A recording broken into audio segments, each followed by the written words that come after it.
সকাল ৬টায় কাউকে না জানিয়ে বাবার বাড়ির গেটে এসে যখন ঢুকলাম, বাবা প্রথমেই বলে উঠলেন, এত সকালে? জামাইয়ের সাথে ঝগড়া করে এসেছিস, তাহলে ঢুকবি না ঘরে। আমার নির্ঘুম রাতে, ক্লান্ত শরীর, গাড়ি না পাওয়ায় এতটা পথ হেঁটে আসার পর বাবাকে দেখে কোথায় ছুটে গিয়ে বুকে আছড়ে পড়ব, কিন্তু বাবার প্রথমে এমন প্রশ্ন ছুড়ে দেওয়ায় বাবার বাগানের গতকাল তুলতে ভুলে যাওয়া সে বাসি ফুলের মতো আবিষ্কার করলাম নিজেকে। আলতো ছোঁয়ায় এখনই টুপ করে ঝরে পড়বে। মা হয়তো রুটি ছেঁকছিল, কারণ রুটির ছেঁকার পোড়া মিষ্টি সুগন্ধ আসছে। বাবার কথা কানে যাওয়ায় খুন্তি হাতে বেরিয়ে এলো।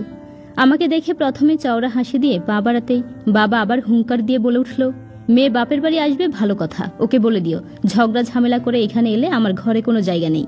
বাবার কথা মা খুব একটা অমান্য করে না, কিন্তু এই কথা যেন মায়ের কানেই যায়নি। মা ছুটে এসে আমাকে ধরে। আমার হাত পায়ে তীব্র কাঁপুনি শুরু হয় মায়ের এমন আদর মাখা হাতের স্পর্শ পেয়ে। মা উৎকণ্ঠা নিয়ে বলে উঠে, কিরে মনি, জ্বর নাকি তোর? আয় ভেতরে আয়। আমাদের একতলা বাড়ি, চারদিকে বাগান আর গাছপালা। গাছপালা না, ওগুলোকে ঝোপ বলাই ভালো, পরিষ্কার করার কেউ নেই তাই। রান্নাঘর, বিশাল বারান্দা আর 4টা রুম। এইটা দাদুর আমলের বাড়ি। এই শহরে এমন জায়গায় এমন বাড়ি সবার কাছে অদ্ভুত লাগে। আশেপাশে সব বড় বড় আকাশ ছোঁয়া বাড়ি। বাবা চিরকালই সন্তানদের শাসনে রাখায় বিশ্বাসী। মা স্টিলের থালে করে ধোয়া উঠা বাঁধাকপি ভাজি আর সবে ফুলে উঠেছিল এমন একটা রুটি তাওয়া থেকে অনেকটা খাবলে নামিয়ে ছিঁড়ে আমার মুখে তুলে দিল। আমার শুকিয়ে যাওয়া ঠোঁট যেন গরম রুটির ভাপে আরো কুকড়ে যাচ্ছে। বাবার সামনে পায়চারি করে যাচ্ছে, মোবাইলটা হাতে, বোন ভাইদের ফোন করে যাচ্ছে। কেউ রিসিভ করেনি, এত ভোরে নিশ্চয়ই কল ব্যাক করবে তাই হাতে নিয়ে আছে। মেয়েকে একদম প্রশ্রয় দেবে না, ঝগড়া ঝামেলা হবে তা নিয়ে ভোররাতে বাবার বাড়ি এসে বিচার বসানোর পক্ষপাত করার মতো বাবা আমি নই। ওকে বলে দাও আমি মোটেও মেয়ের আবদারের প্রশ্রয় দেব না, এতে মেয়ের সংসার টিকবে না। আমি মায়ের দিকে তাকাতেই মা চোখ টিপে খেয়ে নিতে বলে। আমার হাতে থালা ধরিয়ে দিয়ে উঠে গিয়ে বাবাকে বলে, মিতা আসুক, ও কথা বলবে, তুমি শান্ত হও। আমরা তো জানি মনি এমন হুটহাট কাজ করার মেয়ে না, নিশ্চয়ই কিছু হয়েছে, আমি বুঝিয়ে পাঠিয়ে দেব। মায়ের কথাটা শুনে রুটিটা যেন গলায় আটকে গেল। কেউ একবারের জন্য জানতেও চাইছে না যে কি হয়েছে, কেন এসেছি, 2 বছরের ঘুমন্ত বাচ্চা ফেলে কেন পালিয়ে এলাম।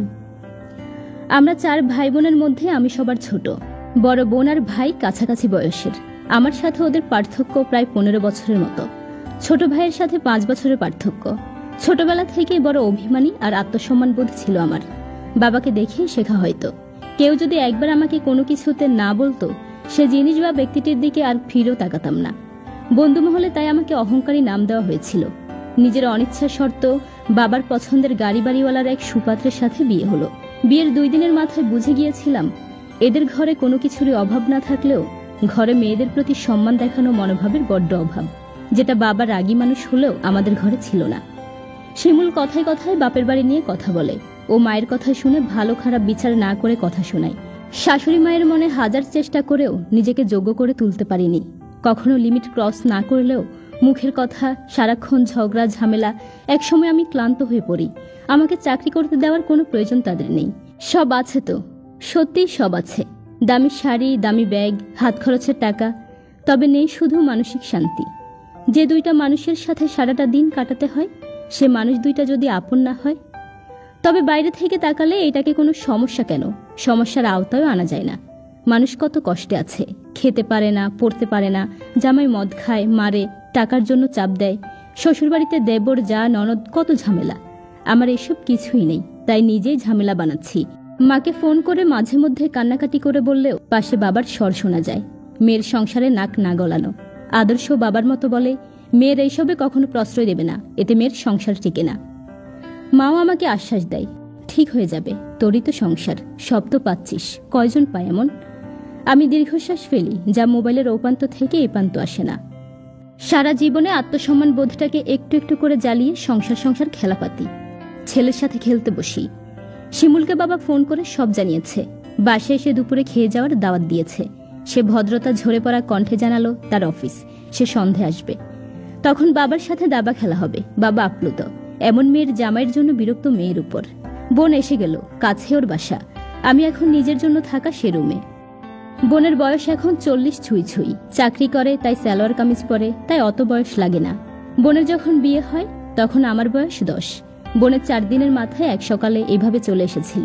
আমি তখন কিছুই বুঝতাম না। সেবার ওকে পাঠিয়ে দেওয়া হলো। আবার 1 বছর পর এলো। আমি ঘুমন্ত ভেবে বোনকে আমার খাটে বসিয়ে ভাবি বুঝাচ্ছিল, শরীরের সুখটা কি সবচেয়ে বড়? দেখ না, সমাজে এই কারণ কি তুমি সবার সামনে বলতে পারবে? আর কোনো অসুবিধা তো নেই, অ্যাডজাস্ট করে নাও।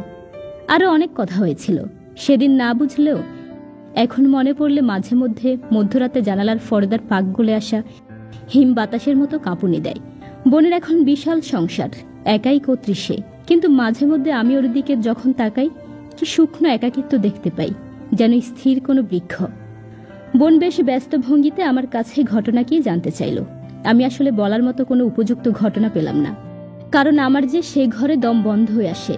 নিত্যকার ছোট মানসিক অশান্তি, খোঁটা, আমার মূল্যায়ন না হওয়া, আমি যে আলাদা একটা সত্তা সেটা তারা যে দিব্যি ভুলে যায়, এইসব ঠিকঠাক গুছিয়ে বললেও বোন বলে, আমার স্কুলে এক টিচার আছে, খুব কষ্ট করে সংসার চালায়, হাজব্যান্ড খোঁজ অবধি নেয় না, 2টা ছেলে, মা বাবাও দেখে না, রোজ বাচ্চাগুলোকে স্কুলে নিয়ে আসে, সকাল থেকে রাত অবধি কাজ করে, তাও ঠিকঠাক চলে না সংসার।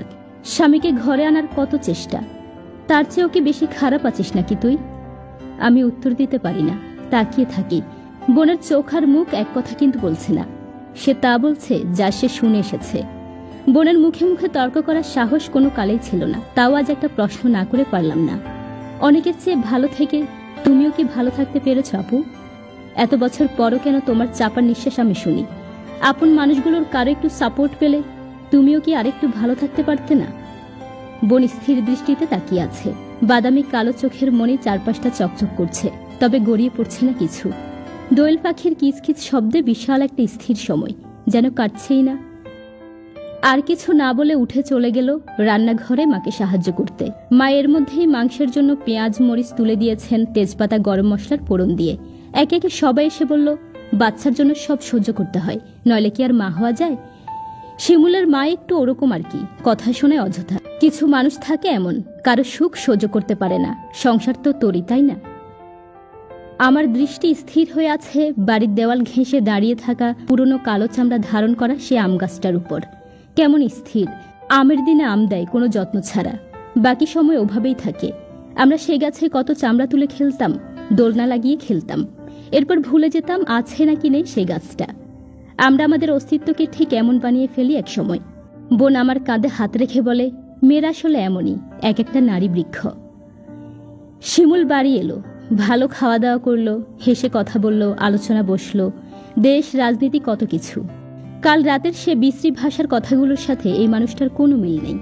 রাতে ওর সাথে বাসায় ফিরে এলাম, একটা কথাও হয়নি আমাদের। আমার এমন দুঃসাহসিক বেয়াদবির শাস্তি হিসেবে কাজের মেয়েটা বিদায় দেওয়া হলো। ঘরে বসে কোনো কাজ না করে খেয়ে দিয়ে আমি দুঃখ বিলাস করছি। পরের দিন ওয়াশরুমে টুলে বসে শিমুলের শার্টের কলার পরিষ্কার করছিলাম, 2 হাতে হাঁটুর উপর তুলে। শিমুল আরেকটা শার্ট ওয়াশরুমের ফ্লোরে ছুঁড়ে দিয়ে ব্যঙ্গস্বরে বলল, খুব তো গিয়েছিলে বাপের বাড়ি, রাখলো, সে তো গছিয়ে দিল আবার। অন্য সময় হলে আমার এই কথাই কান্না আসতো, কিংবা প্রতিবাদ করতাম। আজ যেন কথাটা আমিও সত্য মেনে জামার কলারটা পরিষ্কার করায় মনোযোগ দিলাম, যেন তেমন কোনো কথাই না এটা। বোনের কথাটা মনে পড়ল আবার। মেয়েরা এইভাবেই ধীরে ধীরে নিজেকে বৃক্ষ বানিয়ে ফেলে। মেয়েরা আসলে এক একটা নারী বৃক্ষ।